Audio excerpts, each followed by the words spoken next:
if you scroll up to the first image that I have in the PowerPoint, it says technique or the to use motivate. It's not the same topic. It says seminar exam. That's the one I'm using right now. Have this image that I have here, right? Because thank you for doing that. Because one important thing is that you need to have face-to-face relation to your students. Don't look at the board. Don't look at the board. Don't look whatever else. Don't look at the side. Look to the face of your students. If you look at the face of your student, you want to know. You will have this feedback that they will give you if you are being interested in presenting your class or you are boring them, right? So look at the face of them and also pay attention of what they are doing at the time that you are speaking, right? Then reinforcing effort and providing recognition. And it is important. Why? Because sometimes we forget that we are humans, right? Students are no robots. Students, they're humans too. They have feelings, right? So maybe you don't know if maybe he or she is giving his best effort for you in order to present your class, right? They need the feedback back. They need to feel that you recognize their effort. So being human with them, recognize that they have feeling and that they are working, right? Maybe they need this kind of guide to know how to do it, where to start, where to go through. So give recognition to them. Then the another one, homework and practice. I don't like this one because homework and practice. Homework sounds like very early 2000s, early the 90s, the 80s, when all of us have homeworks. Nowadays, students are not used to have homeworks at home. Practically they do everything at the school, at the classroom, right? They have classwork, they have workshops, they had a lot of things to do in the classroom. So, in my opinion, that would be like very, very, very a lot of pressure for them. Allow them to have their space at home, to enjoy their family, to enjoy their classroom, to play with their friends, or maybe his brothers or sisters, because they need space. A school is not everything in the life of a children, and most of them, and we all know that because we were children, maybe it's not the most important thing for them. Maybe they have other things more important for them. For example, the love of their father, the time that they spend with their mother. So keep in mind that. Non-linguistic representation is account for all the digital tools that can show to the student the information or the type of information that you want for them, right? For example, maybe a picture, a drawing, or a movie without any kind of linguistic dialogue is very, very helpful because, or the new generation, I'm not including them because I'm 25, I'm not from the new generation, but children today like a lot of toys, right? They learn with the toys, they learn drawing, they learn at the time that they are playing. So that's why nowadays there's a research from UNESCO that says that the children between 5 and 10 years have more access to the information for new languages than the children between 5 to 10 in the 80s and 90s. Why? Because they have access to the computer, the table, on the phone, to movies, to cartoons or drawings, and they absorb information from this. They absorb information from that space, right? So non-linguistic information will help you to give the idea, because some of them need to have a picture of what are you doing, or what you want them to do, right? A lot of letters from all over the whiteboard or the classroom is so boring. Give them image, give them cartoons. It's a funny way for them to learn. Cooperative learning, teamwork. It stands for teamwork. In Panama, it's that complicated to have students from teamworks, to have to work in groups. It's hard, you know. I don't know if it's a cultural stage or what, but we Panamanians don't like to work in teams. I don't know why. Don't ask me why, because I don't have an answer for that. But it's hard.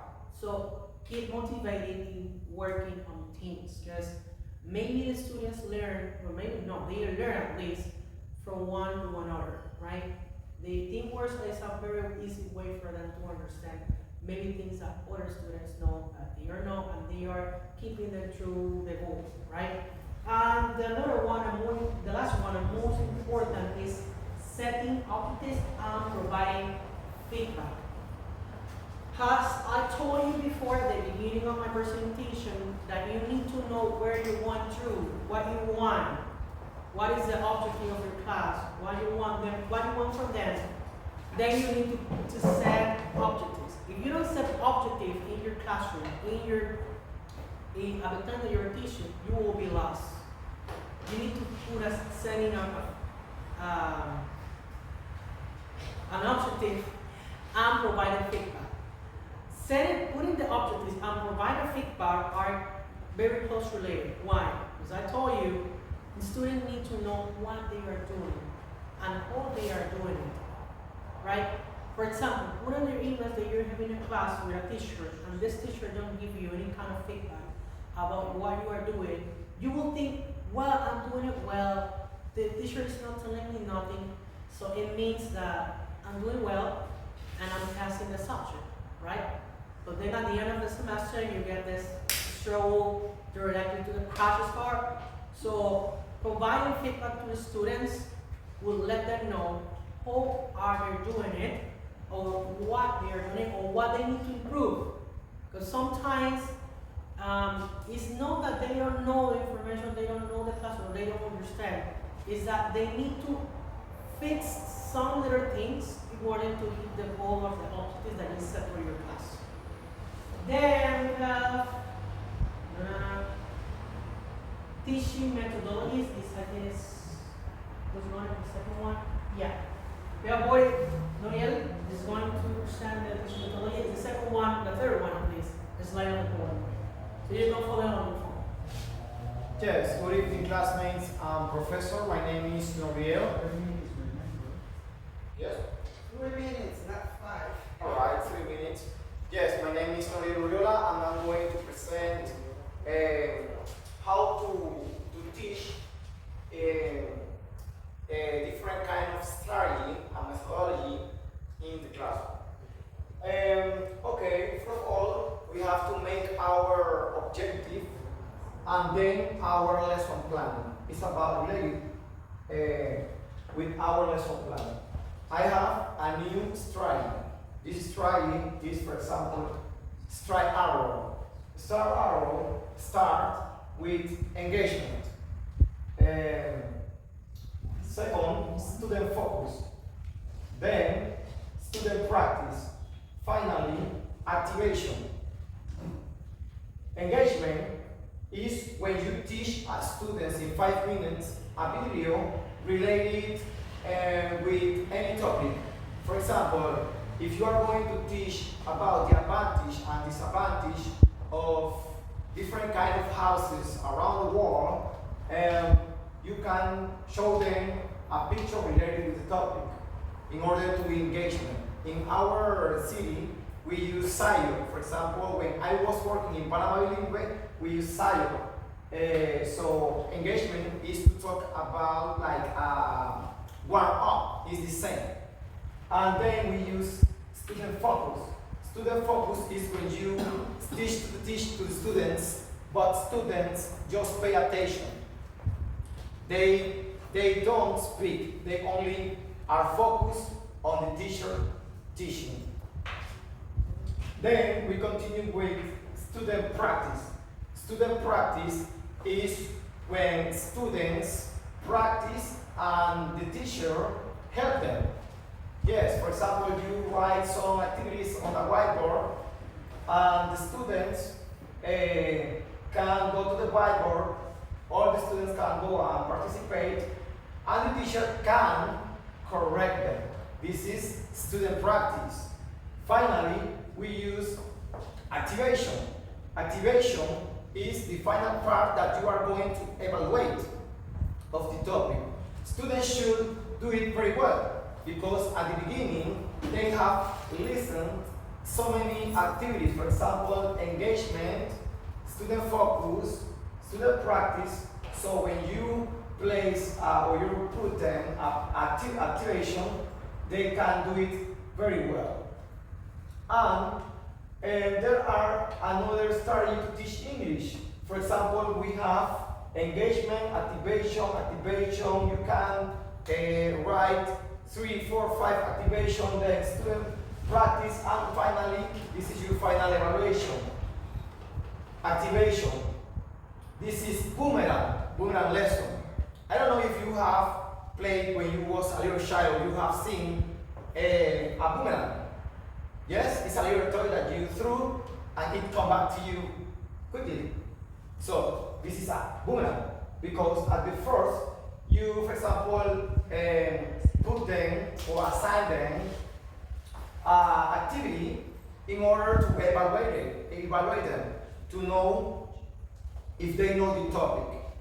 If they don't know the topic, you can understand that you can start from the beginning. So you are going to analyze the student. Where can you start the activity? In order to, this is only in order to know. In order to know it, you are not going to evaluate the first and the second one. You are going to only evaluate the final activation. But before, you have to speak with them about student practice. That I told you before that in this part you participate with students. You can correct them, but in activation you can't correct them. You can't teach them. This is just to evaluate. This is your final evaluation. It takes very much. Okay, good evening, Professor Clovis and classmates. My name is Ana Burgos, and today I'm going to explain about how to improve the speaking skills in the teaching of English in our classrooms. Speaker. Do you remember when the classes start and the professor say, "No, I am the English teacher. In this class we are going to talk in English, specifically in English. If you want to go to the restroom facilities, if you want to go to the corridor, if you want to go to any office, you should speak in English." And probably we did not understand in those days when we started the English teaching in the public schools. And the professor said, do you remember when the professor said, "Teacher, yo quiero ir al baño"? And the teacher said, "In English, please." And that was the only sentence we knew or we learned. "May I go to the bathroom, please?" Because you need it. It was necessary. Well, in this way, we should, to improve the students, to try to improve the English skills, we should encourage more than techniques, words, more than elaborated program. I consider the necessity that the professors, the teachers, encourage the students and produce confidence. Why?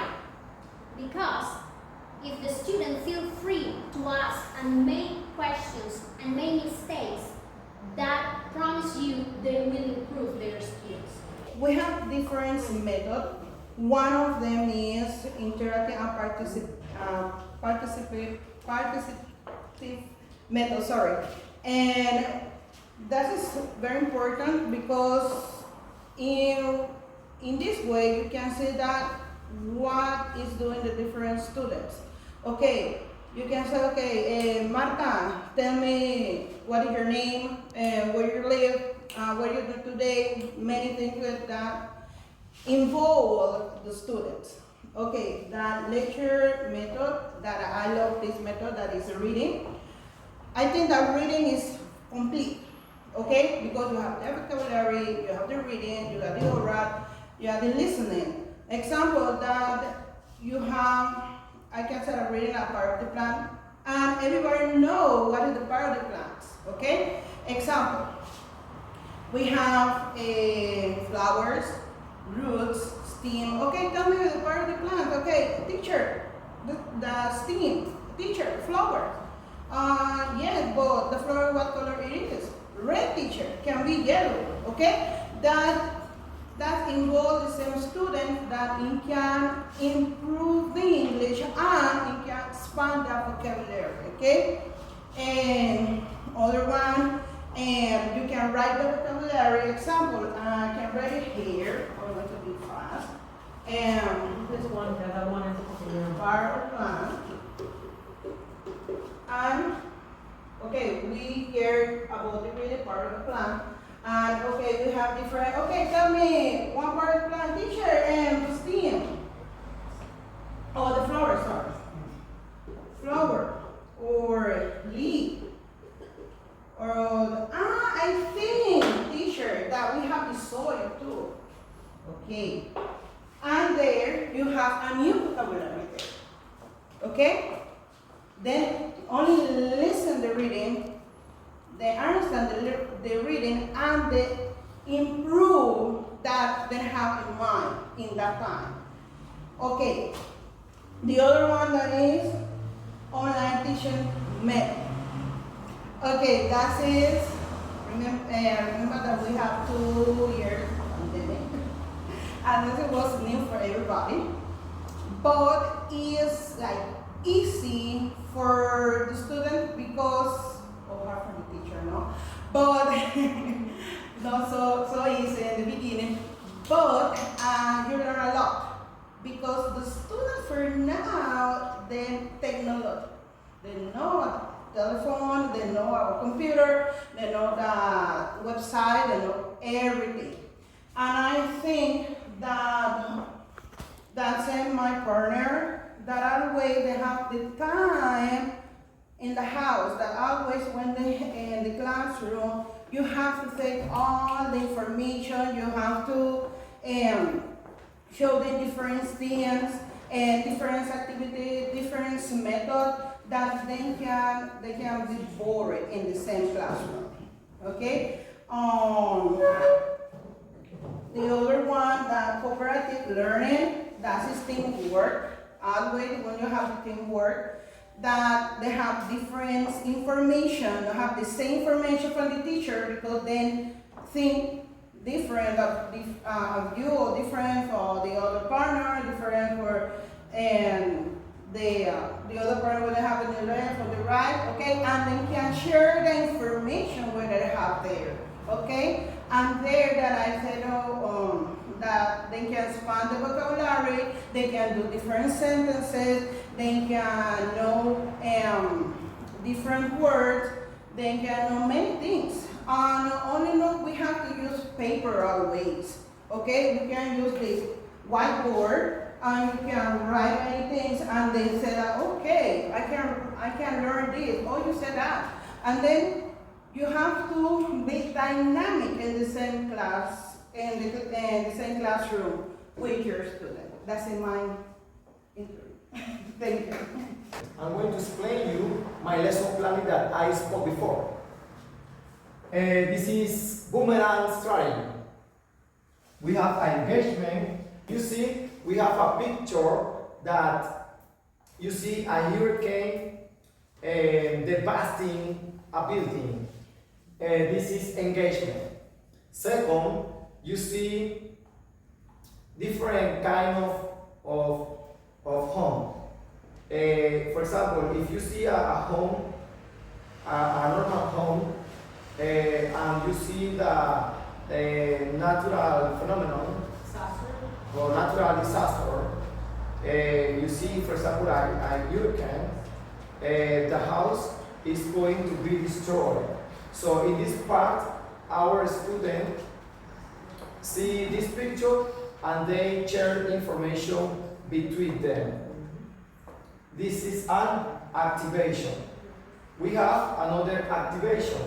We have, for example, the advantage and disadvantage of the house in another one picture. For example, a hurricane destroyed a house, but if you have a house with a basement, if you have an earthquake, this earthquake will destroy your house too. So it's going to be terrible. And at the end, you have an activity that students can see or take their choice, advantage or disadvantage about different kind of house. We have tent, we have camper, we have place, trailer home.